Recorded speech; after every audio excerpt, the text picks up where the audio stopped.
Hello everyone, my name is Indira and I hope you all will be doing awesome and I'm sure you are safe and sound in this pandemic.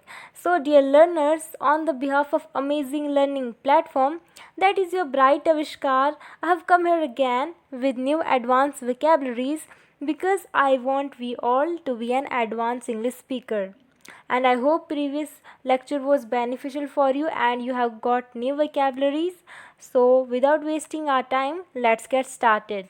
So today our first vocabulary is ticklish, which means sensitive or touchy. तो ticklish का मतलब होता है कोई भी ऐसी personality, कोई भी ऐसा पर्सन जो बहुत ही सेंसिटिव हो या जिसे हम कह सकते हैं बहुत ही ज़्यादा टची हो. अगर हम हिंदी में कहें जिसे हम अपने डेली लाइफ में बहुत ज़्यादा यूज़ करते हैं कि कोई ऐसा पर्सन जिसे गुदगुदी बहुत ज़्यादा होती हो, जिसको गुदगुदी मीन्स अधिक लगती हो, जो बहुत ही ज़्यादा टची और बहुत ही ज़्यादा सेंसिटिव हो, तो उसे हम कहते हैं टिकलिश. जैसे आप कह सकते हैं my brother is ticklish, are you ticklish. तो कोई है जो बहुत ही ज़्यादा सेंसिटिव या टची है तो आप इसे बोल सकते हैं दैट आर यू टिकलिश. या फिर आप कह सकते हैं कि या this person is ticklish, he is ticklish, my mother is ticklish. तो कैसे भी आप इसको अकॉर्डिंग टू योर एम्बियंस इसको यूज़ कर सकते हैं. तो चलिए इससे मिली जुली ही मैं आपको एक दूसरे वैकैब भी बता देती हूँ कि ये तो हो गया कि कोई पर्सन मतलब किसी की आप बता रहे हो, क्वालिटी बता रहे हो कि उसे गुदगुदी बहुत ज़्यादा लगती है. लेकिन अगर आपको बताना हो कि मीन्स कि गुदगुदी कर रहा हूँ या वो गुदगुदी कर रहा मीन्स गुदगुदी करना, उससे हम इंग्लिश में क्या कहते हैं? उसे हम इंग्लिश में कहते हैं टिकल.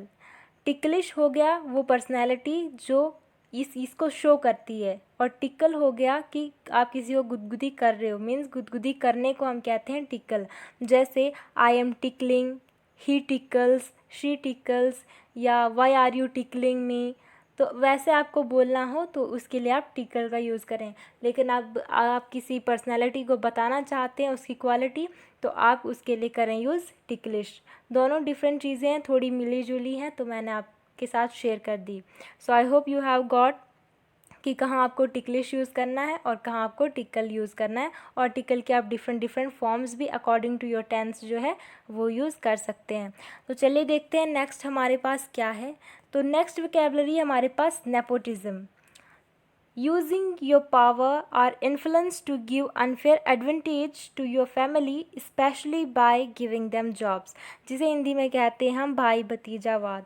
तो इसमें क्या होता है कि आप अपनी पावर का एक तरह से मीन्स मिसयूज़ करते हो, क्योंकि आपके पास पावर है. इसका मतलब ये नहीं कि आप मीन्स अनफेयर मीन्स का यूज़ करो, लेकिन इसमें क्या करते हैं आप कि आपके पास पावर है जिसकी वजह से आप जो अपने मीन्स सबसे पहले आप अपनी फैमिली को देखते हैं.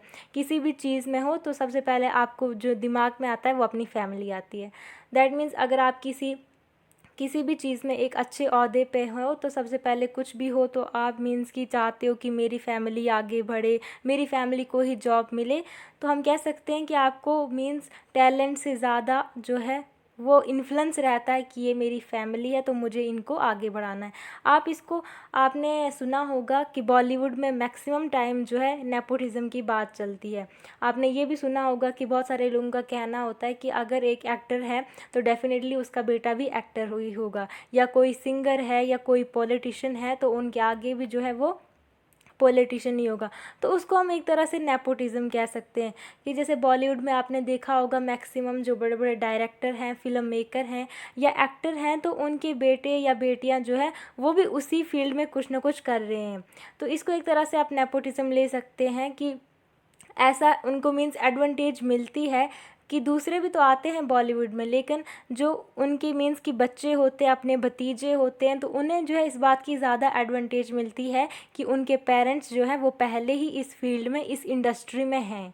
तो जिसकी वजह से उन्हें एक बेनिफिट मिलता है कि अगर उनमें टैलेंट थोड़ा कम भी है तो फिर भी उनके जो पेरेंट्स हैं उनका बहुत ज़्यादा इन्फ्लुएंस होता है, बहुत ज़्यादा पावर होती है, जिसकी वजह से वो उनको उसी फील्ड में लेके आते हैं.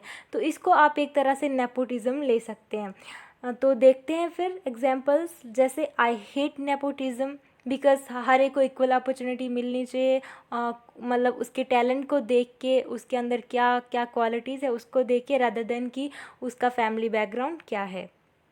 आई don't like nepotism in Bollywood industry. Bollywood industry में कहा जाता है, माना जाता है कि बहुत ज़्यादा नेपोटिज़म चलता है। जैसे आपने पहले ही देखा होगा कि जब ये सुशांत सिंह राजपूत की डेथ हुई तो उस टाइम पे भी बहुत ही ज़्यादा मीन्स इसका यूज़ हुआ था। तो आपने डेफिनेटली ये वर्ड सुना होगा, इसलिए मैं यहाँ पे लेके आई कि इसका हमें अच्छे से पता चल सके कि नेपोटिज़म है क्या। So I don't like nepotism in Bollywood industry. तो चलिए देखते हैं नेक्स्ट हमारे पास क्या है। आई होप आपको नेपोटिज़म की समझ आ गई हो अच्छे से। तो नेक्स्ट देखते हैं हमारे पास, नेक्स्ट है हमारे पास कोवेटेड। कोई भी चीज़ जो बहुत ही ज़्यादा डिमांड में हो, चाहे वो कोई चीज़ हो, चाहे कोई पर्सनैलिटी हो, चाहे कोई प्राइज़ हो, कोई भी जो डिमांड में हो। जैसे हम कहते हैं ना कि कोई पर्सन है तो हम कहते हैं कि आप तो आजकल बहुत ज़्यादा डिमांड में चल रहे हो। दैट मीन्स हर किसी का एक पीरियड ऑफ टाइम होता है जहाँ पे वो डिमांड में होता है। कोई जैसे आप कोई कंपनी ही देख लीजिए, कोई फ़ोन देख लीजिए, लैपटॉप देख ही लीजिए, कोई एक सर्टेन पीरियड ऑफ टाइम होता है कि जहाँ पे वो बहुत ही ज़्यादा डिमांड में होता है, और नेक्स्ट फिर कोई दूसरी चीज़ आ जाती है, फिर वो डिमांड में होती है। तो वैसे कोई भी चीज़ जब किसी पार्टिकुलर टाइम पे डिमांड में हो तो हम उसके लिए कह सकते हैं कोवेटेड। जैसे this laptop is coveted, this person is coveted. कोई चीज़ है, या जैसे हम नोबेल प्राइज़ के लिए कह सकते हैं कि अमॉन्ग जितने भी हमारे पास अवार्ड्स हैं उसमें जो सबसे कोवेटेड है वो हमारे पास नोबेल प्राइज़ है। तो जो भी चीज़ डिमांड में हो, जिसकी बहुत ही ज़्यादा अच्छी खासी डिमांड हो, तो उसके लिए आप यूज़ कर सकते हैं कोवेटेड। तो चलिए देखते हैं नेक्स्ट हमारे पास क्या है। नेक्स्ट हमारे पास fire break out. Maybe आपने ये सुना भी हो, लेकिन इसके बाद जो वोकैबुलरी है वो भी इससे ही मिली जुली है, तो मैंने सोचा आपको कन्फ्यूजन ना रहे तो मैं आपको दोनों बता दूं। तो फायर ब्रेक आउट का मतलब होता है आग लगाना। दैट मीन्स आपने इंटेंशनली आग लगना, सॉरी नॉट लगाना। फायर ब्रेकआउट का मतलब होता है आग लगना। दैट मीन्स कि इंटेंशनली आपने आग नहीं लगाई, कुछ भी इंसिडेंट हो गया, नेचुरली जो है खुद ही आग लग गई। आपने मीन्स खुद से कुछ प्रोवाइड नहीं किया, आपने खुद से है आग नहीं लगाई है, वो खुद म खुद लग गई, तो तब आप कह सकते हैं फायर ब्रेकआउट। और ब्रेकआउट की जगह आप डिफरेंट फॉर्म्स यूज़ कर सकते हैं ब्रेक की, जैसे यहाँ पे ब्रोक भी यूज़ कर सकते हैं आप। तो इसका मतलब यही है सिंपली कि खुद म खुद आग लग जाना। जैसे fire broke out in that house, fire broke out in that industry. That means वहाँ पे जो है खुद से नहीं किसी ने लगाई, वो खुद म खुद नेचुरली जो है लग गई, तो उसको हम कहते हैं फायर ब्रोक आउट। अब नेक्स्ट देखिए और फिर हम करते हैं कंपैरिजन। नेक्स्ट वोकैबुलरी हमारे पास सेट ऑन फायर। अब सेट ऑन फायर का मतलब होता है आग लगाना। आग लगाना दैट मीन्स आप इंटेंशनली मीन्स आपको पता है कि इसका कंसिक्वेंस क्या होगा क्या नहीं होगा, इंटेंशनली आप किसी चीज़ को आग लगा रहे हैं, तो इसका मतलब यू क्या कर रहे हैं आप, set on fire. That means आप आग लगा रहे हैं खुद ही। जैसे ही set his house on fire.